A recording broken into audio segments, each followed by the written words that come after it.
Hi, my name is Cindy Rang. I'm Brianna Motzkus, and today is Fabric Chat.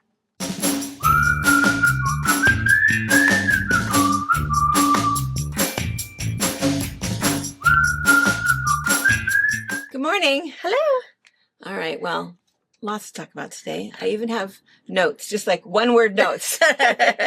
Bullet points. But a couple of things that we wanted to cover. One thing is that, so last week, a lot of you guys know, I was actually gone. Yeah. Pa and I went over to the Sound, over to the Olympic Peninsula, just for 4 days. We had such a nice time. It is so beautiful over there. We met this young man because, we're old. And so what happens is we talk to everyone, especially Pa.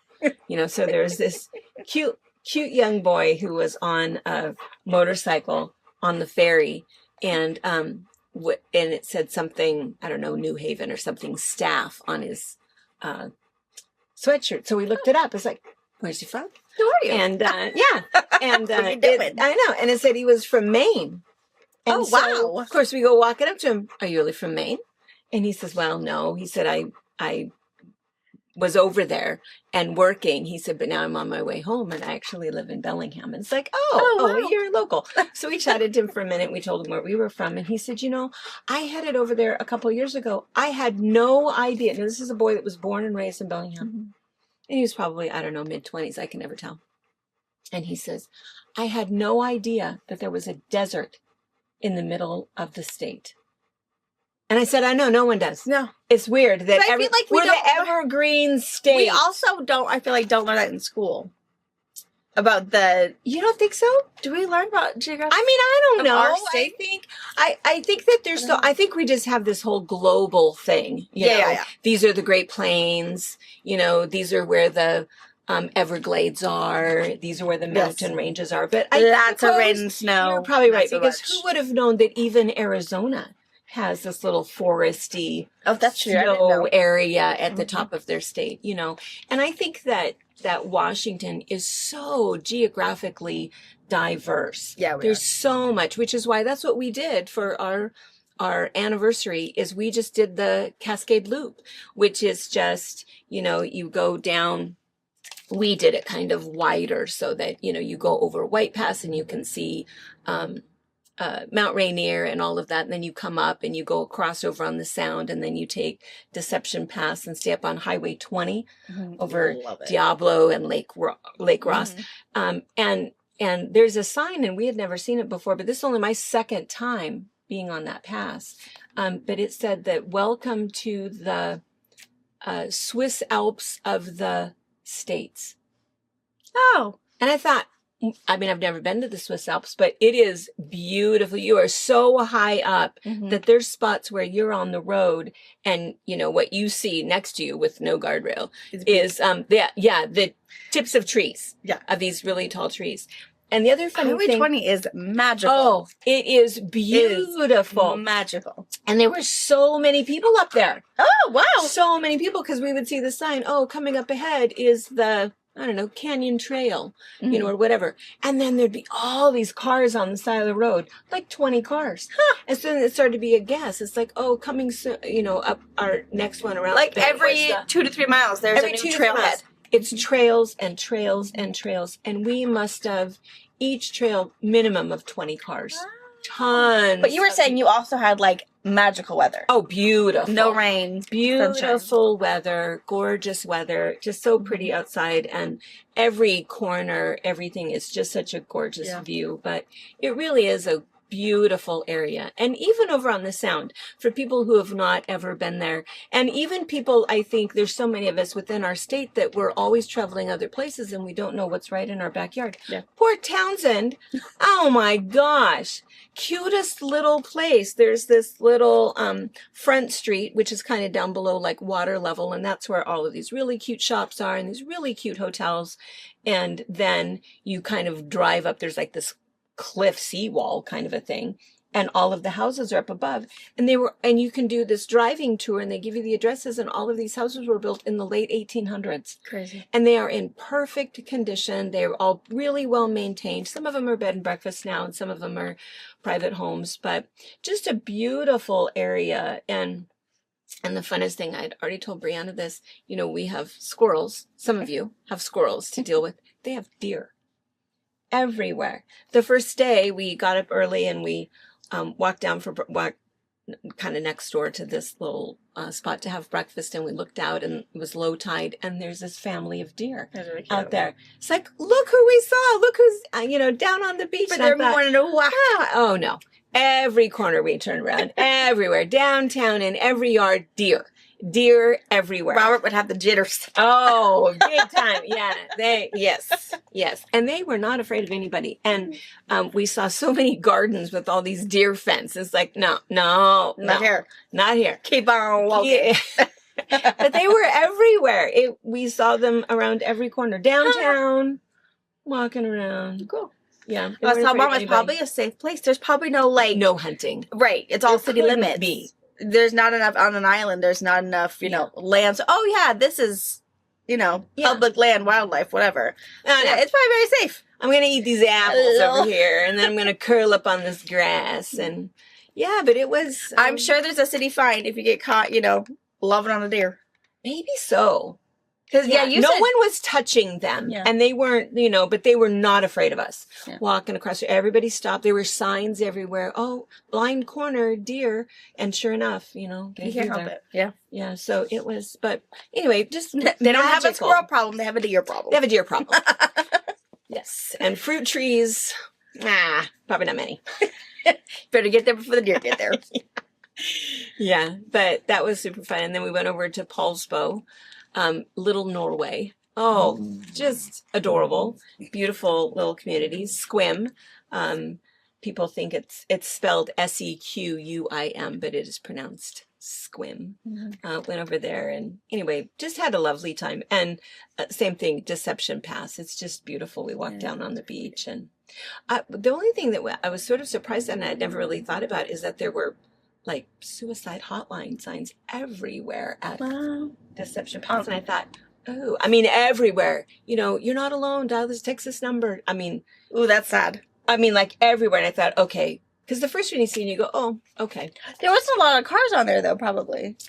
Oh, there was a lot of people. There were people. There's a little. Well, I guess if there's so many people at the trailheads, I guess depending on what time of day. Yeah, because the walk down to the beach right there is probably quarter mile, probably, but it was pretty tall. And I don't know, for there to be that many signs, I think that's news I don't want to know, but yeah, kind of a sad thing. But anyway, had a beautiful time. It was fun to just, explore things that I think that we take for granted. And Washington State is a gorgeous state, and really to be able to see, the steppe desert area, the plateaus, the meadows, the farmland, and then all of that over there. It's pretty unique, but beautiful weather.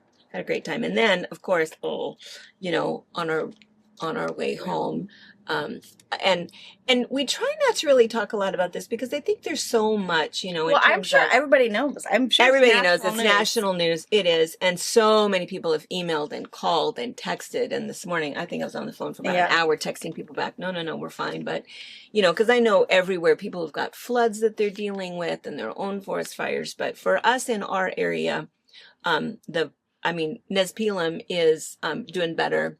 They've got that pretty much under control. In Chileum, the other part of the sort of, I guess, northeast area of the reservation, that one is no longer threatening homes, and so they don't have it out yet. But what happened in Spokane Saturday morning at 10 o'clock, do you know they caught the guy? Yeah, they did catch him. So there was a kid. They know him for sure that started one. They don't know if he started the other two yet.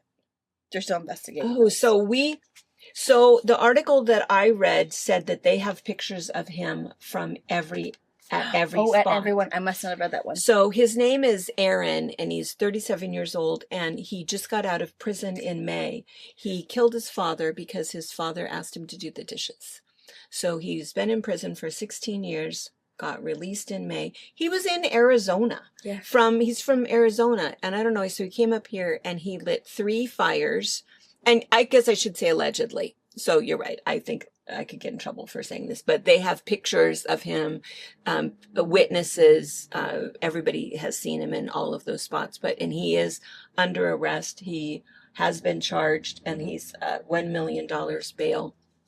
But he lit 3 fires 15 minutes apart, and so it was 3 neighborhoods. So what happens with Spokane, a lot of you guys have flown into Spokane to come and see us, or you've been familiar with Spokane, and so, you know, where you land in the airport and then you come out towards us, that little community right there is Airway Heights. And Airway Heights has a prison, and then right at the edge, and some of the casinos are there, and then right at the edge, just as you come out of town, that's where the Air Force Base is. So one of the fires was at Airway Heights, and then as you go farther north, yeah, you could totally see him on the map. He would just drive in, and he's just driving, bending, and that's what they have a picture of him bending over, lighting a fire. And then he did 9 Mile Falls and Indian Trail, and so these are areas where there's a lot of trees. I mean, so what happens is we're in the center part of the state, and we're in this basin, and it's desert. And then, of course, if you go towards Seattle, you have the Cascade Mountains, and then the Olympic Mountain Range. And then as you go towards Spokane, that's the top of the Rocky Mountains. And so they are quite a bit higher up, lots and lots of evergreens, lots of trees. And people that are outside, and I guess the suburbs, I guess, if you will, of Spokane, they have larger homes, lots of greenery, spaced out a little bit, and it was those communities. Farmland, ranchers, and then these are, there's over 700 homes that have burned. The fires started at 10 a.m. A lot of people were at work or off doing other things, so, you know, their animals, everything in their house. They didn't have a chance to get anything out. There's not been a report yet about how many lives were lost, but I have a friend whose son is a state patrol, and she said 24. But they're not releasing those numbers yet. They probably have to totally prove it, because some of the houses they can't get to yet. Right. They're not, it's not safe to get in. There are structural issues, and so they're waiting for firemen who can help them. But of course, they got bigger problems. Yeah. So there was like a tip line and stuff that if you're looking for somebody, if you can't locate somebody, to call them, and they will send a team to the last known location and figure what they can figure out. But again, it's a structural issue. And they also said that it's similar to like what happened down in California along Malibu, that it's going to be weeks before they let these people back, because the other thing too is all of those combustibles and everything that's burning. So the smells, it's not safe for you to be there. A lot of the fires that you're probably seeing on the news that are still doing it, there's no one there. It's the gas line, their propane tank, their barbecuer, their whatever's the little. There's a lot of natural gas over there. Yeah. So that are still just, they can't do anything with it. Yeah. The other, so horrifying. I don't even know. I mean, just horrifying. We are safe. So we appreciate that you guys are concerned for us. We're fine. A lot of smoke because we're, again, in the basin. So we get everybody's smoke. Not even complaining about it because, Lord, you know. Least of our problems. We, and so a lot of people have already asked, well, are you doing anything? We don't know yet what.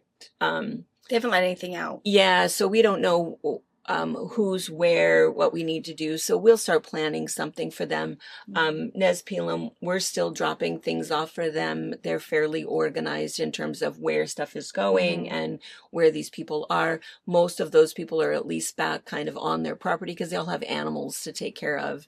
And so, you know, they're not leaving. So we know what we're doing for Nez Pelham, which is close to us, but we'll kind of keep you guys posted. The only few things I know for Spokane is a lot of the high schools are open for people who are displaced.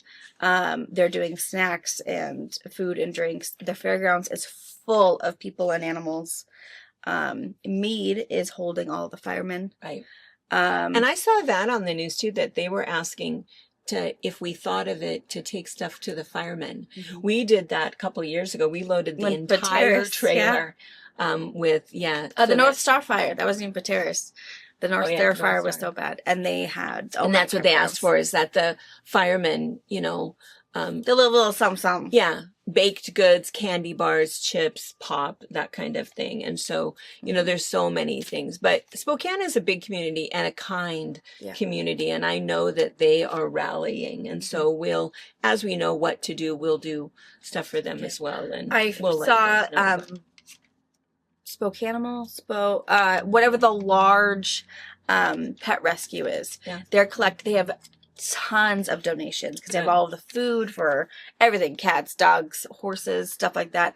I don't know if they have like for a hay, if you're someone local who can get bales of hay. I don't know anything about that, but I know she might. The Hooterites will take those. I'm sure they will. We have because they took up 2 semi-loads full of hay up to Nespelem. Yeah, delivered it up so there. They'll get hay up there, no problem. It's people acted fast.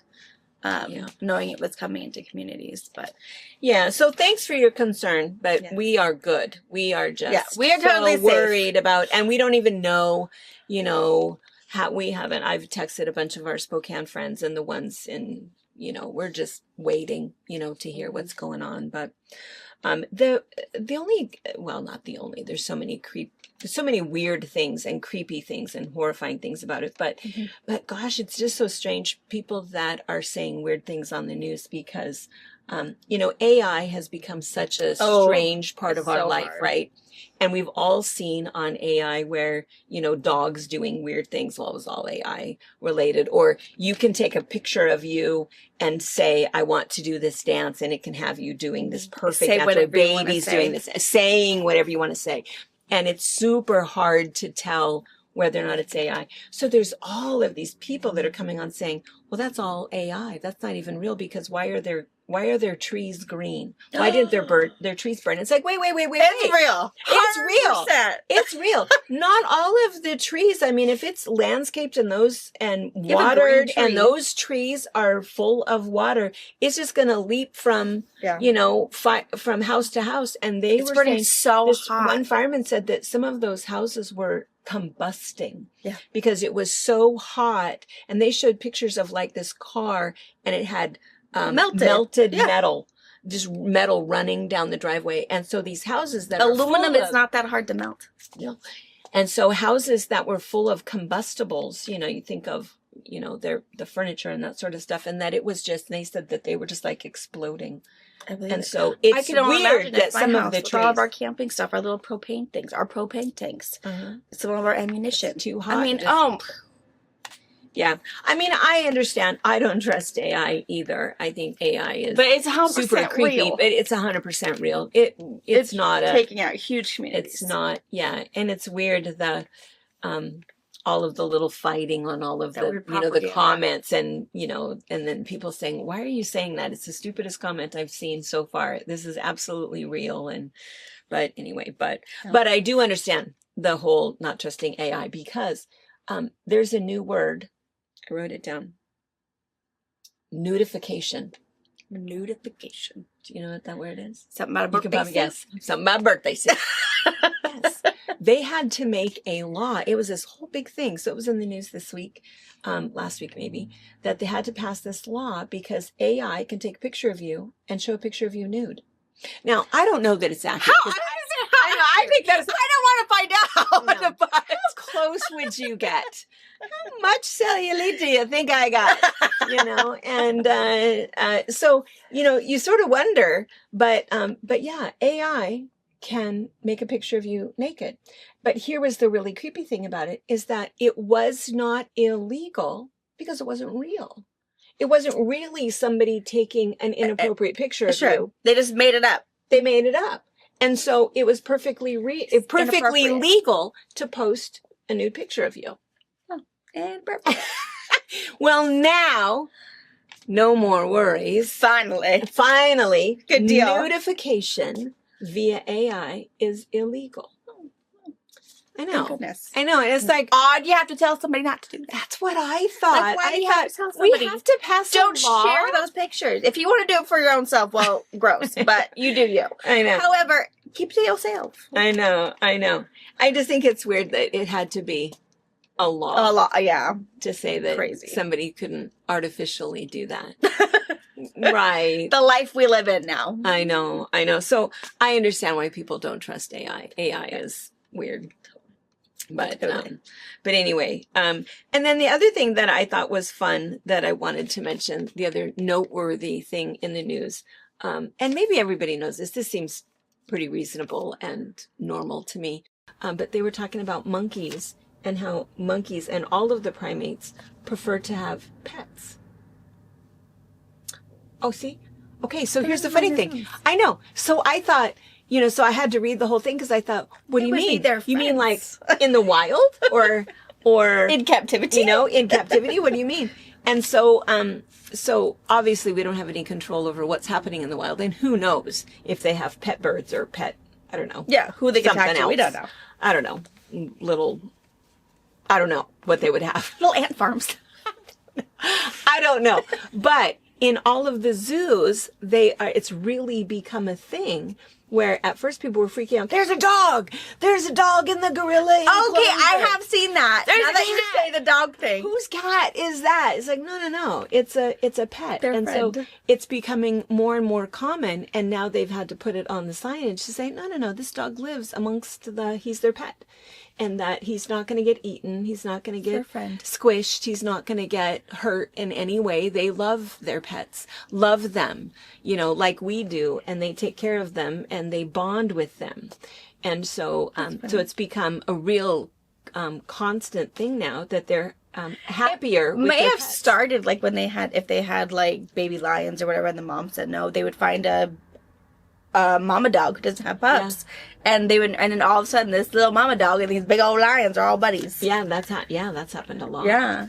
Yeah. I guess it kind of makes sense. So, yeah, it makes sense. And Companionship. Yeah. Who cares what color and shape you are? Yeah. So they love having pets, and the only weird thing was that they said that that everything is good. There has not been any trouble at all. They have pictures of some of these monkeys, really squishing a puppy, but they said, no, they're gentle. The only thing is that primates are strict disciplinarians.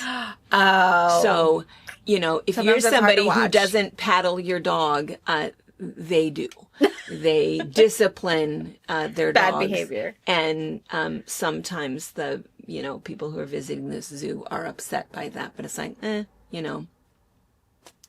it's primate law, and they expect their pets to behave themselves. I'm also quite sure that the zookeeper, if the dog is huddling in a corner all the time, the zookeeper yeah. would take the dog out. Right. Like, we're all in this together. They're not going to let someone suffer because, someone wants a friend. Well, if you're not nice, you don't get friends. Right.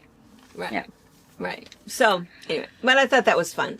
I can't remember the last time that I went to a zoo. We were going to go I need to to take one. my kids to one. I know. We were going to go to the one in Squim. Squim has a wonderful wild animal park where you can, I'm sure everybody has seen videos on Facebook and Instagram where you drive through, and then the llamas and the ostriches and the camels are putting their head through to get the wheat bread. Wheat bread is the universal snack that everybody wants, and they want to take it from you. Bison. You're not a snack train. Yeah. But we've gone through there before, and what happens is, those monkeys, if you do not give them enough snacks, they will pull things off of your car. They will, I'm going to take this instead. I'm taking this antenna? No, you don't. You don't need this. Windshield wipers. Oh, those are pretty fun. They're so nice. So we decided, we weren't brave enough to go through. We wanted to be in somebody else's car. Get a rental first. Just drive Make a sure little you pay faster. that insurance. And you can only go as fast as the car in front of you. And if they're paying attention, get stuck. I remember the last time that we went that it was so much fun because you're watching the car in front of you just get pummeled. And it's like, oh my gosh. It's like, oh no. Go. I know. And then they also have, there's the walk through area where, and I don't know, it's been too long since we've been there, but before when we were there, it's where all of the retired, like, show animals, Walt Disney, all of those guys were there. So, like, Charlie the Lonesome Cougar, you have to be my age to remember that movie. That cougar, you know that movie because we had it on VHS. Yeah, on VHS. So, Charlie was up there, and then the bears from The Bear and I, The big, huge grizzly bear from Grizzly. He was there. I just remember he had a donut when we were there. He had one of those great big glazed donuts. He had it on his claw, and it fit. His claw was the size of the inside of that donut. And when he went to put it in his mouth, his tooth was like the size of the donut. And it's like eating like a donut hole. It was so small for him to go, oh, this little morsel. And they gave him a donut, but just scary, big guy. But anyway, fun place to go. We did not go. I every time we want to go to the zoo, it's like, oh, we need to take the kids. We'll grab the kids. We'll take the kids. We need to like do a whole like weekend because there's the North Bend one. I love that one. Yeah. And oddly, that was the one that the bird exhibit is so cool. And I don't like birds, but cage, that was fine. Sounds horrible. But they were really cool to look at. Yeah. And then the one up by Green Lake, the Seattle one. Yeah, the Seattle, I just forgot What's it what called? It was. North. Woodland. Was it Woodland? Woodland Park. Woodland Park Zoo. Yeah. That one has always been really It's cool. a good one. I need to take the kids to that one. They had the new aquarium. Brand new aquarium. I think it'd be cool to go to. And then hit swim and then... Yeah. I don't know. Maybe there's something between a zoo tour. A zoo tour, yeah. Yeah, we should. That would be fun. That would be really, really fun. Yeah. So anyway, we had a great time and ready to go back. And it was kind of fun because when we were gone, I don't know how many of you guys saw this. And I never did get to see the video because she took it down. But did you see it? Yeah. You must have watched it. Anna and Leanna decided to put something on sale for you guys. So that was good. Yeah. I thought that was, I think they should do that more often. Just pick something. You know, have fun. Bosses away and let's sell it. Yeah. I think that's really good. So impromptu. Yeah, I thought that was really good. So watch for those.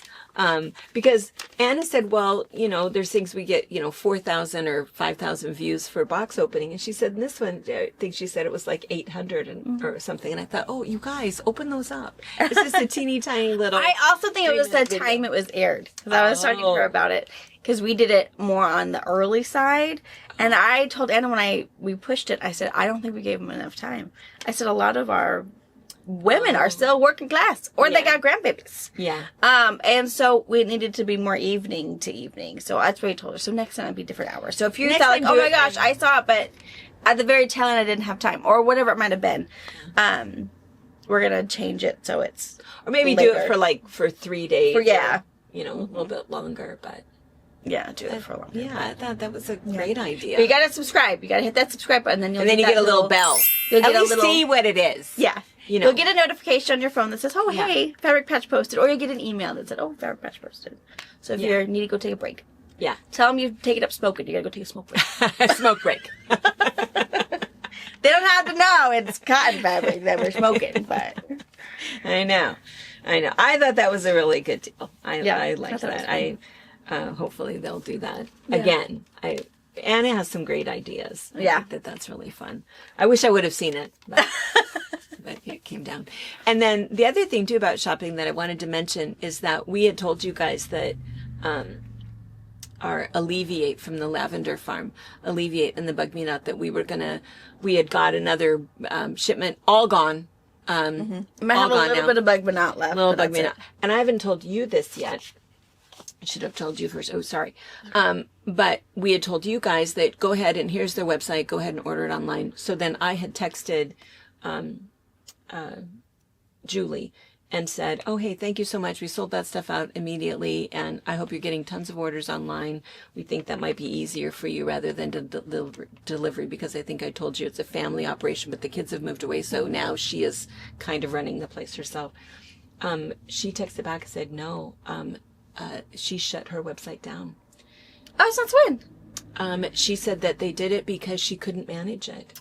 She couldn't run because what this place is, if you've ever been there, it's a beautiful place. It's like Exit.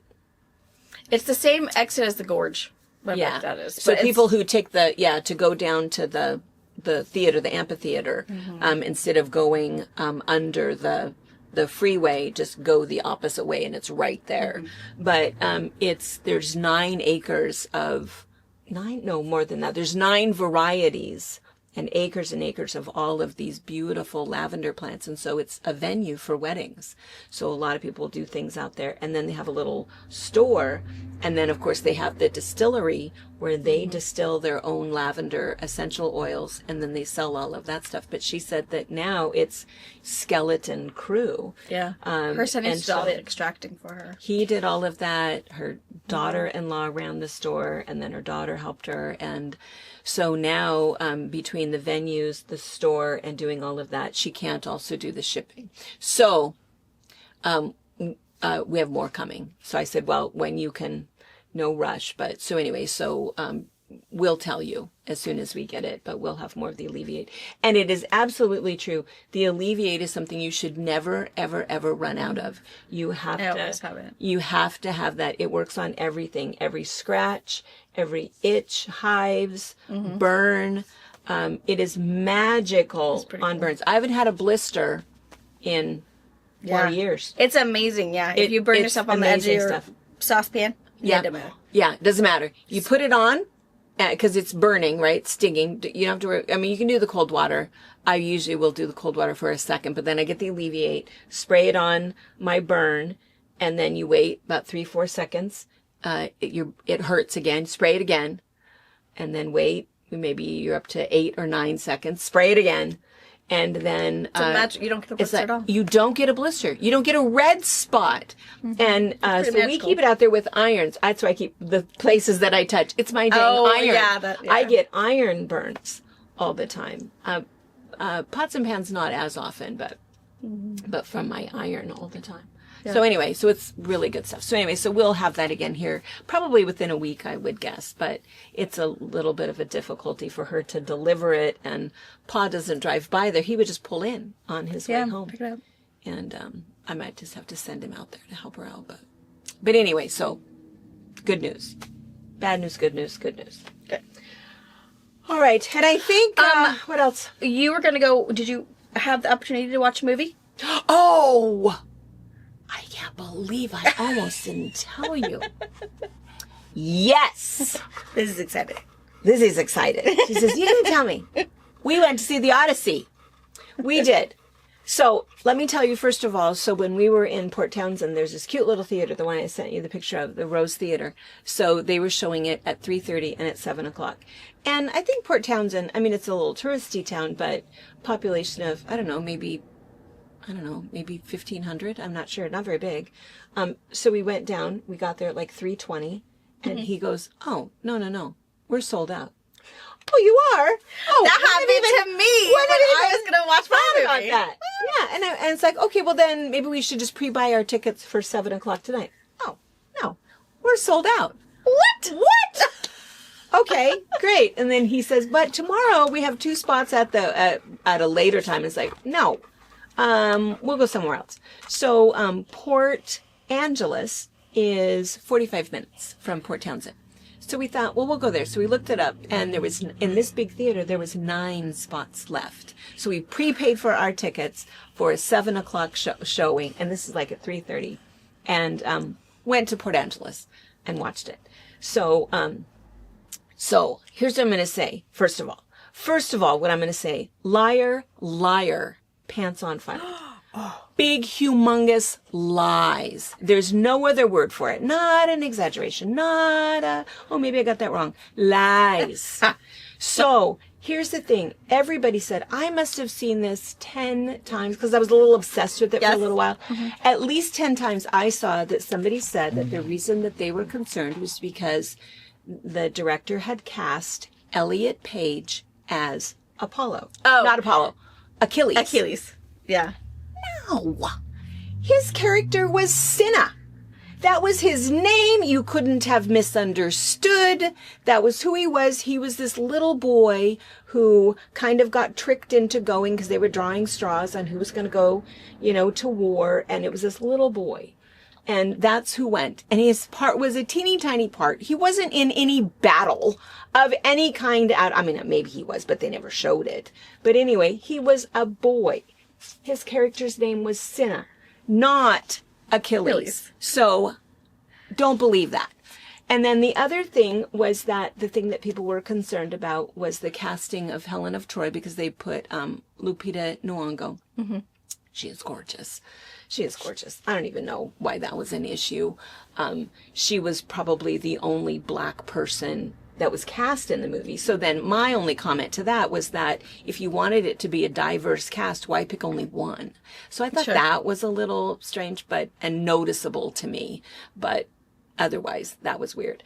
And then the other thing that people were concerned about was that, so this took place 3,000 years ago, and it's all Greek mythology, and it's, and they did such, I mean, I really am going to use the word epic.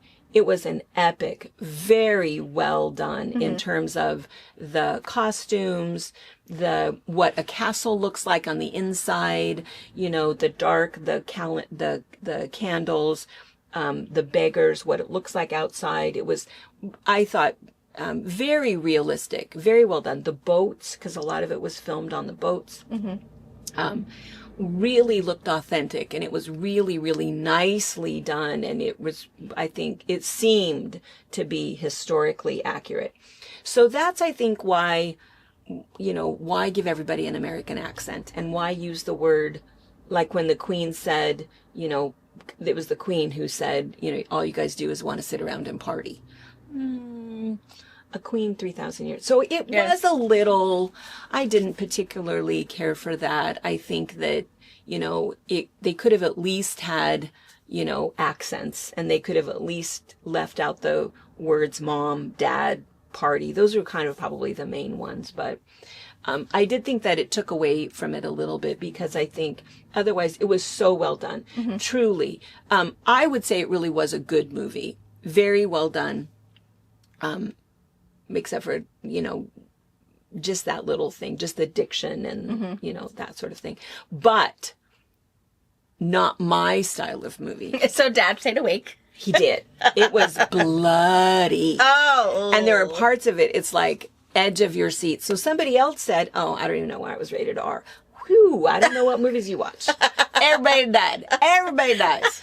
And it is, hand-to-hand combat kind of dying. And, I mean, this was before guns, so it was spears and swords, and I don't know. So it was icky. And, tell me when it's over. Oh, I know. There were so many. I was just jumping. Oh, jumping. And then, Pa was right next to me, and he'd say, you can look. Okay. No, I can't. And it was terrible. But, and then the other part, so not my kind of movie. I'd rather hear about the death. I don't want to see it. And then Pa didn't like it that much because of the mythological creatures. Oh, he's just not into that. He's not into any sci-fi, any of that. But of course it was, Cyclops and the six-headed serpent and I don't know what all, the giants and, so he was like, and it was long, 2.5 hours. That's pretty long. It was a really, really long movie. Yeah. But anyway, it was, I'm just going to say epic. Totally worth seeing. If you like that kind of thing, gory Viking war. wait, not Vikings. Well, they weren't Vikings. What were they? Greek. Yeah, Trojans. Then you would like it. But anyway. And even, the Queen was, what's her name? Anne Hathaway. Oh. Anne Hathaway. I feel like they had a great cast. Great cast. A huge casting budget. Yeah. Matt Damon. Yeah. Did you know his stunt double was actually a woman? No. Yeah. And he has great things to say about her. She was perfect, beautiful, fabulous, everything. And his stunt double was a woman.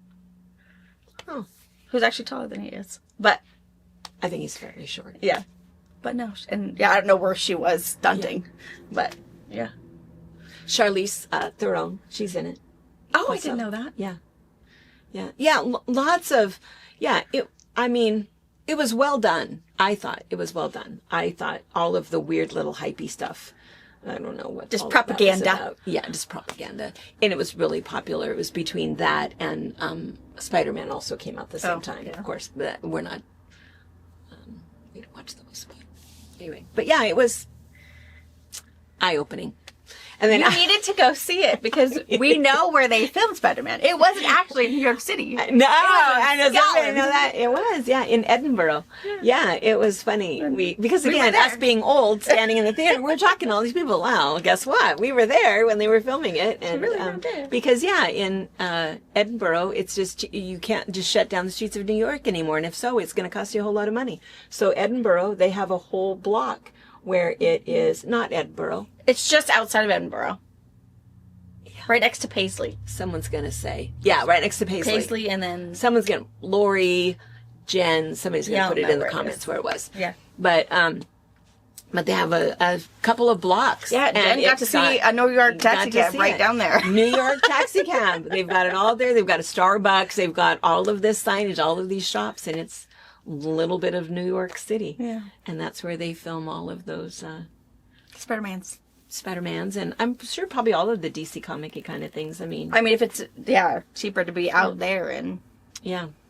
And have fun. Yeah. To be there. Yeah, totally. Yeah, I can't believe I almost didn't tell you guys. Ooh. Woo. Yeah. So again, epic. She's happy she saw it. Happy I saw watching it again. I believe there are going to be awards for it. I believe so. Yeah. I think that the costumes, the cinematography, it was very, very, very realistic, very well done, but bloody. Lore. I think no cussing. Oh, well, probably not. And I feel like they were more civilized back then.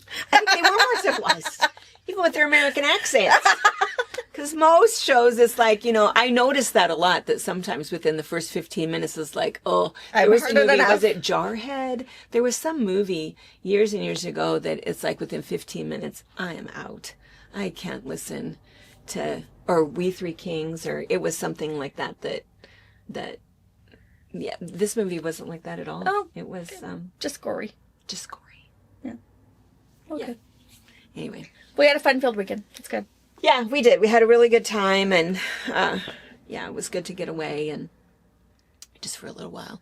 Poor Pa, though, when you're out doing touristy things, you're going into all of the little shops, and looking at all of the stuff, and I like a good antique mall and flower shop and gardening places, and he's just such a trooper. He just got a gory movie. Yeah, so he just got a gory movie. Yeah, and then we ate wherever he wanted to eat, and of course. Yeah. But yeah, we had a really good time. Good. All right. Okay. I think everybody's up to date. Yep.